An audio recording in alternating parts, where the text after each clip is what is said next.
अम, सोच कर देखिए, अगर कोई इंसान दुनिया की सबसे एडवांस्ड और सबसे महंगी सुपर कंप्यूटर मशीन खरीदे। एक ऐसी मशीन जिसमें असीमित शक्ति हो। हाँ, बिल्कुल। एक ऐसी मशीन जिसमें इतनी शक्ति है कि वो बड़े से बड़े रॉकेट्स को स्पेस में भेज सकती है, या फिर सबसे मुश्किल कैलकुलेशंस को एक सेकंड के हजारवें हिस्से में सॉल्व कर सकती है। लेकिन वो इंसान उस विशाल सुपर कंप्यूटर का इस्तेमाल सिर्फ दिन भर की सब्जियों का हिसाब लगाने के लिए करे। अरे, वो तो उस बेहतरीन टेक्नोलॉजी का बहुत बड़ा नुकसान होगा। एक तरह से देखा जाए तो सुपर कंप्यूटर का मजाक उड़ाने वाली बात हो गई है। वही तो। और सबसे हैरानी की बात यह है कि हम इंसान अपने दिमाग के साथ लगभग यही करते हैं। बिल्कुल सही कहा आपने। हमारा दिमाग इस पूरे ब्रह्मांड की सबसे शक्तिशाली और कॉम्प्लेक्स मशीन है, लेकिन हमारी आदत इसके सिर्फ एक बहुत ही छोटे से हिस्से को इस्तेमाल करने की बन चुकी है। और इसकी सबसे बड़ी वजह यह है कि जब हम पैदा होते हैं तो इस सुपर कंप्यूटर के साथ कोई यूजर मैनुअल नहीं आती, कोई इंस्ट्रक्शन बुकलेट नहीं मिलती हमें। एग्जैक्टली कोई मैनुअल नहीं होती। लेकिन आज हम जिस विषय पर एक गहरी चर्चा करने जा रहे हैं, वो एक ऐसी मशहूर किताब पर आधारित है जो इसी मैनुअल की कमी को पूरा करती है। हम बात कर रहे हैं होजे सिल्वा की किताब the Silva mind control method के बारे में। ये वाकई एक बहुत ही दिलचस्प स्रोत है ना? और हमारा मुख्य लक्ष्य इस चर्चा में उस सीक्रेट फॉर्मूला को डिकोड करना है जिससे हम अपने दिमाग की पूरी शक्ति को जागृत कर सकें। मतलब अपने अवचेतन मन यानी सबकॉन्शियस माइंड का इस्तेमाल करके सफलता और खुशी हासिल कर सकें। बिल्कुल। मुझे तो इस दावे पर वाकई हैरानी होती है कि इंसान के पास ऐसी अद्भुत शक्तियां हैं जिनका वो कभी इस्तेमाल ही नहीं करता, और वो भी सिर्फ इसलिए क्योंकि उसे पता ही नहीं है कि स्विच कहाँ है। ये सच में एक चिंतन करने वाला विषय है। और इस गहरी चर्चा में हमारा ध्यान सिर्फ इस बात पर नहीं होगा कि ये दिमाग की शक्तियां क्या हैं, बल्कि हम इसके पीछे के क्यों और कैसे पर बहुत गहराई से बात करेंगे। हाँ, क्योंकि डिटेल समझना जरूरी है। सही बात है। आज की इस तेजी से भागती हुई दुनिया में देखिए, जहां हर तरफ डिस्ट्रैक्शन है, स्ट्रेस है, वहां अपने माइंड को समझना किसी सुपर पावर से कम नहीं है। सही कहा। लोग अक्सर बाहरी दुनिया को कंट्रोल करने में लगे रहते हैं। वही तो, दूसरों को बदलने में लगे रहते हैं, जबकि असली कंट्रोल रूम हमारे अपने अंदर होता है। जब तक अंदर का कंट्रोल रूम सही से ऑपरेट नहीं होगा, बाहर का नतीजा कभी हमारी मर्जी का नहीं हो सकता। तो इस कंट्रोल रूम की बनावट को समझने के लिए स्रोत में इसे दो मुख्य हिस्सों में बांटा गया है।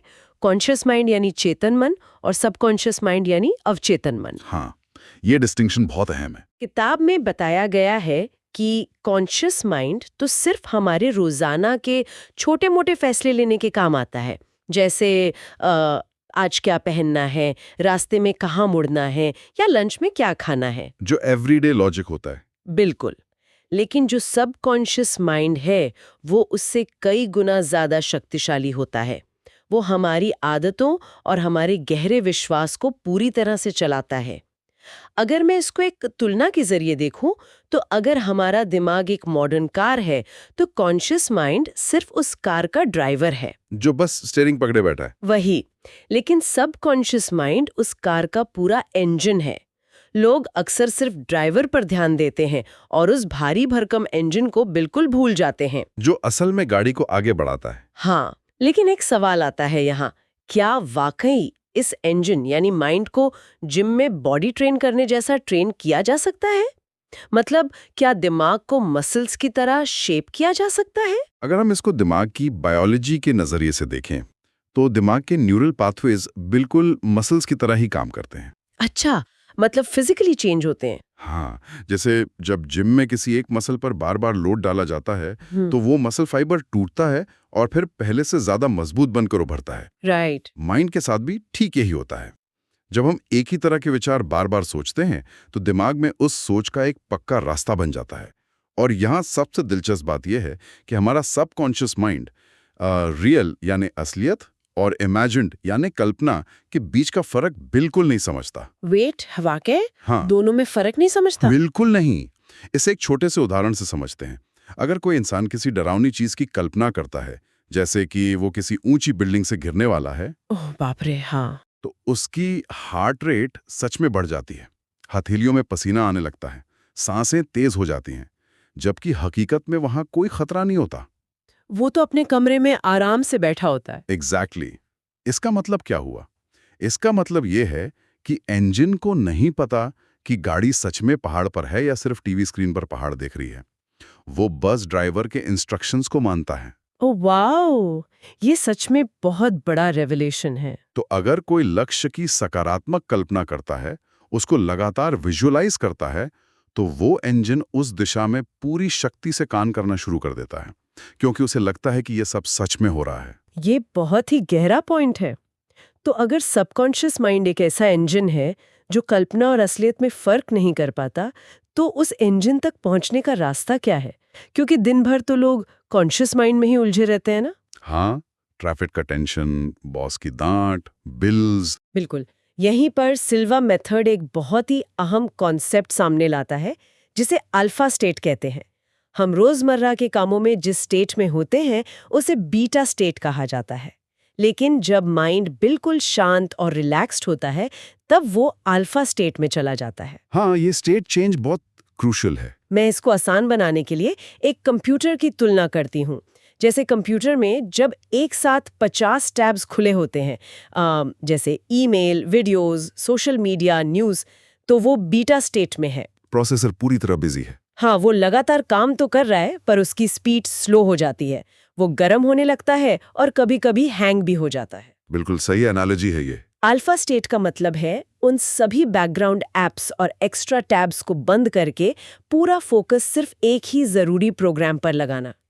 लेकिन ये अल्फा स्टेट दिमाग के अंदर असल में काम कैसे करती है, इसका विज्ञान क्या है? इसके पीछे का विज्ञान समझना बहुत जरूरी है। देखिए, दिमाग के अंदर लगातार इलेक्ट्रिकल सिग्नल्स चलते रहते हैं, जिन्हें हम ब्रेन वेव्स कहते हैं। अच्छा। जब हम बीटा स्टेट में होते हैं तो ये ब्रेन वेव्स बहुत फास्ट और एराटिक होती हैं, करीब 14 से 21 साइकिल्स पर सेकंड। मतलब बहुत ज्यादा शोर। हाँ, ऐसा इसलिए क्योंकि हम लगातार बाहरी दुनिया की इंफॉर्मेशन को प्रोसेस कर रहे होते हैं, खतरों को स्कैन कर रहे होते हैं। ये एक तरह का सर्वाइवल मोड है। राइट। लेकिन जब हम आंखें बंद करते हैं, गहरी सांस लेते हैं और रिलैक्स करते हैं, तो ये ब्रेन वेव स्लो हो जाती हैं, करीब 7 से 14 साइकिल्स पर सेकंड पर आ जाती हैं। ओह, काफी स्लो। और एक रिदमिक पैटर्न में बहने लगती हैं। यही अल्फा स्टेट है। इस शांत अवस्था में कॉन्शियस माइंड की जो रुकावट होती है, जो लगातार हर चीज पर डाउट करती है, वो थोड़ी देर के लिए सो जाती है। तभी सबकॉन्शियस माइंड के दरवाजे खुलते हैं मतलब। एग्जैक्टली। इस स्टेट में इंसान का दिमाग किसी स्पंज की तरह बन जाता है, जो नई इंफॉर्मेशन और पॉजिटिव सजेशंस को सीधे अब्सॉर्ब कर लेता है, बिना किसी लॉजिक या तर्क वितर्क के। ये तो बहुत शक्तिशाली अवस्था लग रही है ना? स्ट्रेस और नेगेटिव ख्याल अपने आप कम हो जाते हैं, क्योंकि दिमाग सर्वाइवल मोड से बाहर आकर ग्रोथ मोड में आ जाता है। इसे हासिल करने का एक आसान तरीका आंखें बंद करके 100 से 1 तक उल्टी गिनती यानी काउंटडाउन करना बताया गया है, जिससे फोकस अंदर की तरफ मुड़ जाता है। तो इंजन तक पहुंचने का रास्ता यानी अल्फा स्टेट तो क्लियर हो गया, लेकिन सबसे बड़ा सवाल ये है कि उस स्टेट में पहुंचकर असल में करना क्या है? जब हमने सभी एक्स्ट्रा टैब्स बंद कर दिए, तो उस खाली स्क्रीन पर क्या टाइप करना है? यहीं पर टेक्निक्स आती हैं। हाँ, यहीं पर मेडिटेशन यानी ध्यान और विजुअलाइजेशन के टूल्स काम आते हैं। मेडिटेशन को अक्सर एक आध्यात्मिक या स्पिरिचुअल चीज माना जाता है, जैसे किसी पहाड़ पर बैठकर संन्यास लेना पड़ता हो। हाँ, लोग अक्सर यही सोचते हैं। लेकिन यहाँ इसे एक ठोस मेंटल ट्रेनिंग की तरह पेश किया गया है। रोजाना सिर्फ 10 से 15 मिनट की प्रैक्टिस से एंग्जाइटी और ओवरथिंकिंग कम होती है, और जब हम ध्यान की अवस्था में होते हैं तब पॉजिटिव एफर्मेशंस यानी खुद को सकारात्मक बातें बोलना बहुत असरदार होते हैं। बिल्कुल। विजुअलाइजेशन के बारे में एक अहम बात ये बताई गई है कि सिर्फ तस्वीर देखना काफी नहीं है, इमोशंस यानी भावनाओं को जोड़ा जाना बहुत जरूरी है। लेकिन एक मिनट रुकते हैं। हाँ, बोलिए। ये थोड़ा ख्याली पुलाव जैसा नहीं लग रहा? मेरा मतलब है, लोग बोलेंगे कि सिर्फ आराम कुर्सी पर बैठकर सफलता की कल्पना करने से चीजें थोड़ी ना चल के आपके पास आएंगी। ये थोड़ा अजीब दावा है। ये आम तौर पर आने वाला एक बहुत ही वाजिब सवाल है, और यहीं पर लोग सबसे ज्यादा गलती करते हैं। ये कोई जादू की छड़ी नहीं है कि आप बिस्तर पर लेटे रहें और सिर्फ सोचते रहें कि सफलता मिल जाएगी और अचानक से सब हो जाएगा। वही तो, बिना एक्शन के कैसे होगा? अगर हम इसके मैकेनिज्म को समझें तो विजुअलाइजेशन असल में दिमाग को एक नक्शा या मैप देने का काम करता है। दिमाग का एक हिस्सा होता है जिसे रेटिकुलर एक्टिवेटिंग सिस्टम कहते हैं। अच्छा, इसका क्या काम होता है? इसका काम है दुनिया भर की हजारों इंफॉर्मेशन में से सिर्फ उसी इंफॉर्मेशन को फिल्टर करके आपके सामने लाना जो आपके लिए जरूरी है। जैसे जब हम नई गाड़ी खरीदते हैं तो वही गाड़ी हर जगह दिखने लगती है। वाह, बिल्कुल सही उदाहरण दिया आपने। वही होता है रेटिकुलर एक्टिवेटिंग सिस्टम। जब हम अपने लक्ष्य को पूरी डिटेल और पॉजिटिव भावनाओं के साथ विजुअलाइज करते हैं तो हम उस फिल्टर को रीप्रोग्राम कर रहे होते हैं। मतलब हम दिमाग को बता रहे हैं कि क्या देखना है। हाँ, कल्पना रियलिटी बनने का अंतिम कदम नहीं है, ये पहला कदम है।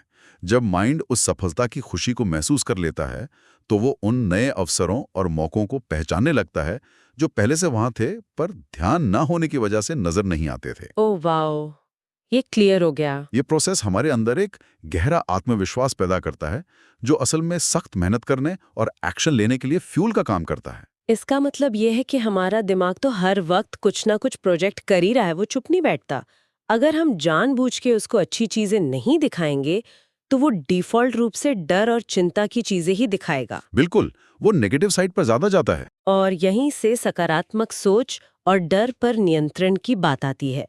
नकारात्मक सोच से सिर्फ सेल्फ डाउट बढ़ता है। शब्द और विचार एक ऊर्जा पैदा करते हैं, लेकिन मुझे लगता है कि लोग अनजाने में अपने ही खिलाफ विजुअलाइजेशन का बेहतरीन इस्तेमाल कर रहे हैं, ओवरथिंकिंग करके। ओवरथिंकिंग एक तरह का नेगेटिव विजुअलाइजेशन ही है। सही में ये तो बिल्कुल वही बात हुई कि हम अपने ही घर के टीवी पर अपने ही हाथों से बार बार एक डरावनी हॉरर मूवी लगाकर बैठ गए हैं। हाँ, बिल्कुल सही एनालॉजी है ये। मतलब लोग पूछते हैं अगर मेरी जॉब चली गई तो क्या होगा, अगर मैं इस इंटरव्यू में फेल हो गया तो लोग क्या कहेंगे। हम उस मूवी को लगातार रिप्ले करते हैं और फिर डर के मारे कांप रहे होते हैं कि जिंदगी में कितना टेंशन है। हम अपने ही डायरेक्टर हैं और अपने ही दर्शक। ये हॉरर मूवी का उदाहरण इस पूरी समस्या को बिल्कुल सही ढंग से पेश करता है और इसका शरीर पर क्या असर पड़ता है वो देखना और भी ध्यान देने लायक है। शरीर पर असर होता है इसका? बहुत ज्यादा। जब आप बार बार उस फेल होने वाली हॉरर मूवी को दिमाग में चलाते हैं तो इंजन यानी सबकॉन्शियस माइंड सोचता है कि खतरा बिल्कुल सामने है। ओह, क्योंकि वो असलियत और कल्पना में फर्क नहीं समझता है। एग्जैक्टली। तो वो शरीर में कॉर्टिसोल और एड्रेनलिन जैसे स्ट्रेस हार्मोन्स रिलीज करने लगता है। इन हार्मोन्स का लगातार रिलीज होना इंसान को थका देता है और उसके सोचने समझने की क्षमता को पूरी तरह ब्लॉक कर देता है। ये तो बहुत नुकसान वाली बात है ना? इसलिए इसे कंट्रोल करने के लिए डीप ब्रीदिंग और अल्फा स्टेट का इस्तेमाल करना जरूरी बताया गया है। जब अल्फा स्टेट में जाकर हम डेली एफर्मेशंस बोलते हैं, जैसे मैं हर चुनौती के लिए तैयार हूं, तो हम असल में उस हॉरर मूवी का चैनल बदलकर एक सक्सेस डॉक्यूमेंट्री लगा देते हैं। चैनल बदलना बहुत जरूरी है। और डर का उल्टा होता है आत्मविश्वास। और आत्मविश्वास कोई ऐसी चीज नहीं है जो किसी के अंदर पैदाइशी होती है या बाजार में मिलती है।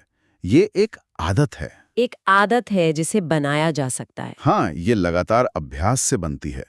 जब दिमाग शांत होता है और उसको लगातार पॉजिटिव इनपुट मिलता है तो वो डर के उस पुराने पैटर्न को तोड़ देता है। एक शांत दिमाग हमेशा बेहतर और तार्किक फैसले लेता है क्योंकि वो डर के तूफान में अंधा नहीं होता। लेकिन डर को खत्म करना तो सिर्फ पहला कदम लगता है मुझे। जब दिमाग से डर का बोझ हट जाता है तब उसकी असल प्रोसेसिंग स्पीड अपने आप बढ़ जाती होगी। बिल्कुल, स्पीड और फोकस दोनों बढ़ जाते हैं। तो चलिए समझते हैं कि मेमोरी, लर्निंग और प्रॉब्लम सॉल्विंग पर इसका क्या असर पड़ता है।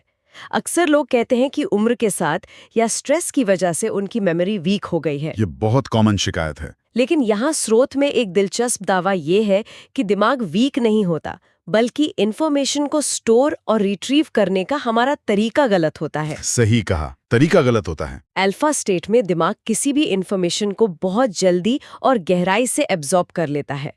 मेमोरी को स्ट्रॉन्ग करने के लिए डेटा या इंफॉर्मेशन को इमेजेस और इमोशंस के साथ कनेक्ट करना जरूरी है, क्योंकि दिमाग शब्दों से ज्यादा तस्वीरों को याद रखता है। तस्वीरें हमेशा याद रहती हैं। साथ ही सबकॉन्शियस माइंड एक पूरी तरह से ऑटोमेटिक प्रॉब्लम सॉल्विंग मशीन है। अगर मैं इसको टेक्नोलॉजी से जोड़ूं तो ये बिल्कुल वैसा ही है जैसे किसी ने कंप्यूटर पर एक बहुत ही भारी और मुश्किल फाइल डाउनलोड पे लगा दी है। बैकग्राउंड में। हाँ, स्क्रीन पर वो कोई और काम कर रहा है और फाइल बैकग्राउंड में डाउनलोड हो रही है। दिमाग के साथ भी यही होता है।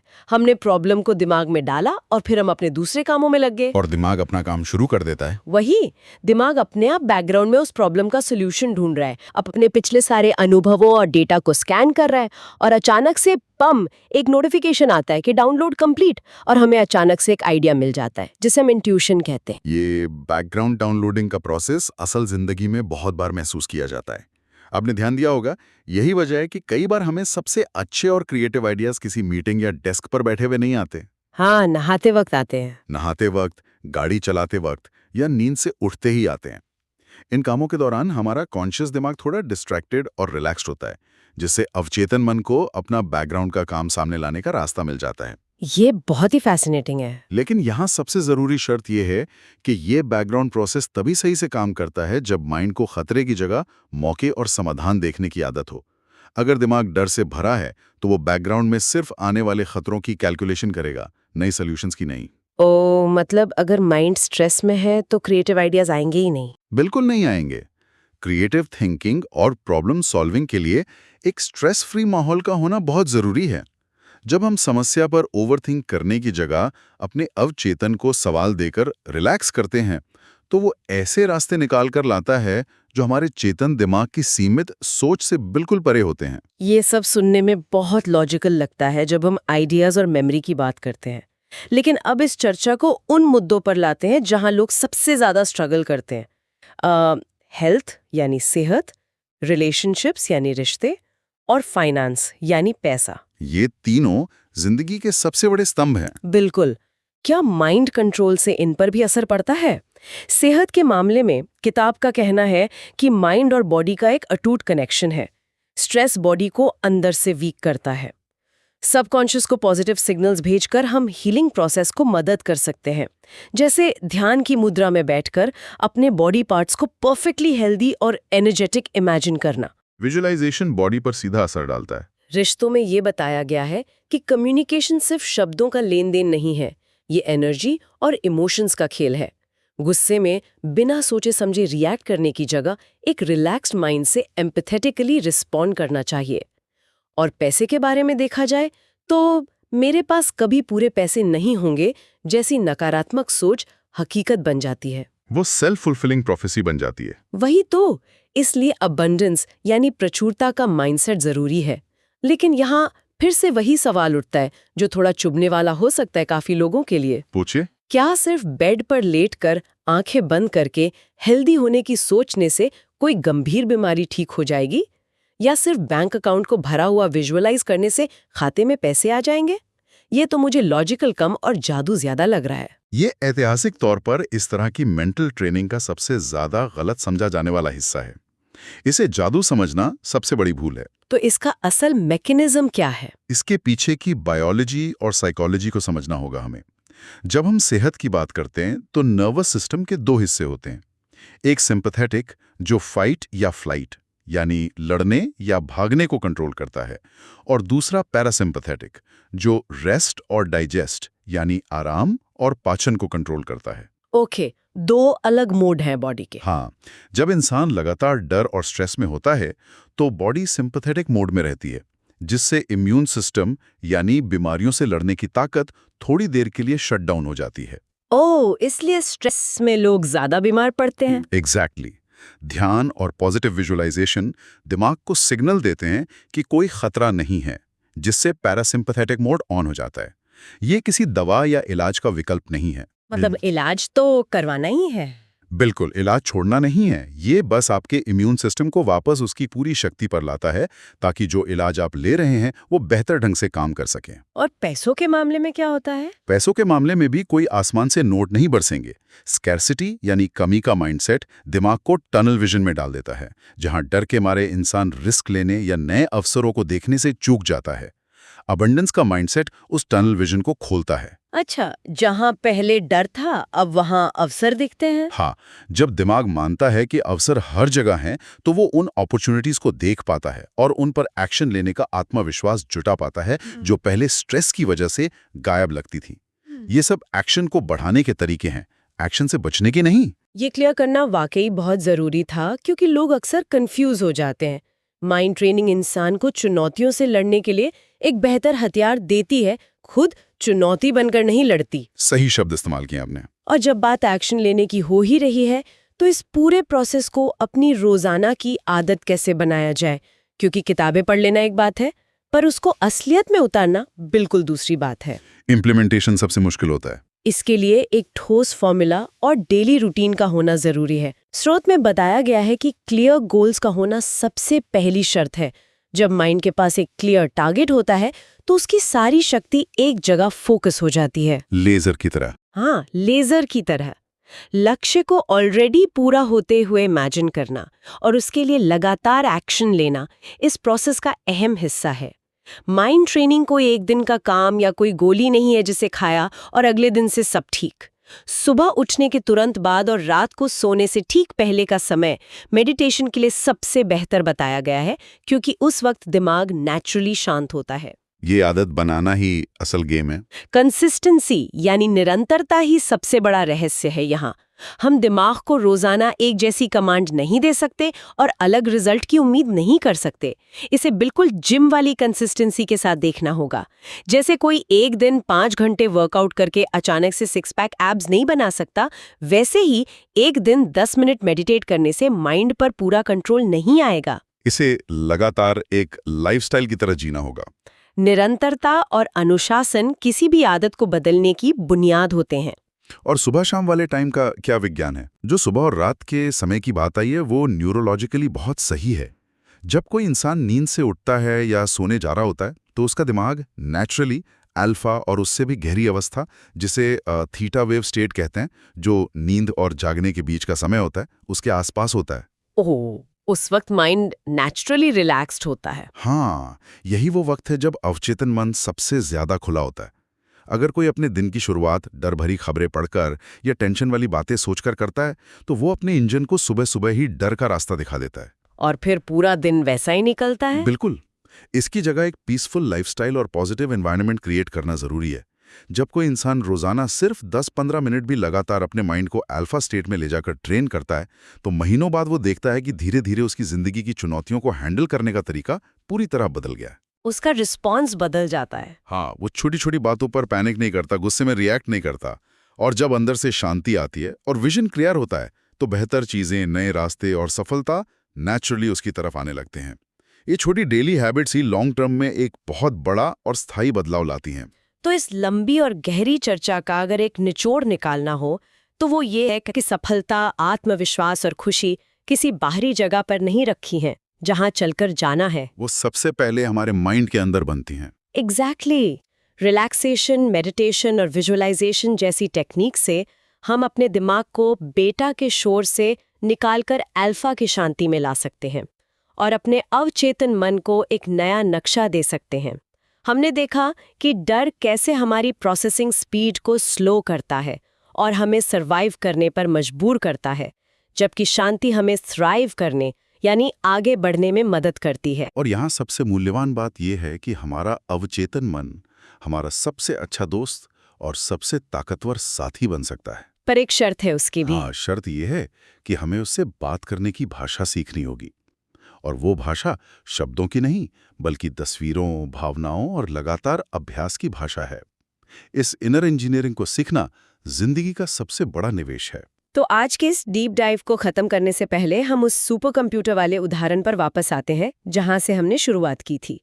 और यहां से एक ऐसा गहरा सवाल निकलकर सामने आता है जिसके बारे में अकेले बैठकर ध्यान से सोचना बहुत जरूरी है। वो क्या सवाल है? अगर हमारा सबकॉन्शियस माइंड वाकई सच और कल्पना में कोई फर्क नहीं समझ सकता, तो जरा शांति से बैठकर सोचिए, अनजाने में अपने डर, अपनी चिंताओं और अपने लगातार स्ट्रेस के जरिए आपने अपने उस सुपर कंप्यूटर को अब तक कैसी स्क्रिप्ट दे दी है और उस स्क्रिप्ट ने आज की आपकी रियलिटी को कैसे शेप किया है। ये बहुत ही बड़ा सवाल है अपने आप से पूछने के लिए। और इसका सबसे सकारात्मक पहलू ये है कि अगर आज बिल्कुल अभी से कोई इंसान उस स्क्रिप्ट को कॉन्शियसली बदलना शुरू कर दे, उस डर की हॉरर मूवी का चैनल बदलकर एक खूबसूरत, शांत और सफल लक्ष्य को देखना शुरू कर दे, तो उस सुपर कंप्यूटर किस नई दिशा में भागना शुरू करेगा और उसका आने वाला कल कैसा दिखेगा, इस बारे में जरूर सोचिए।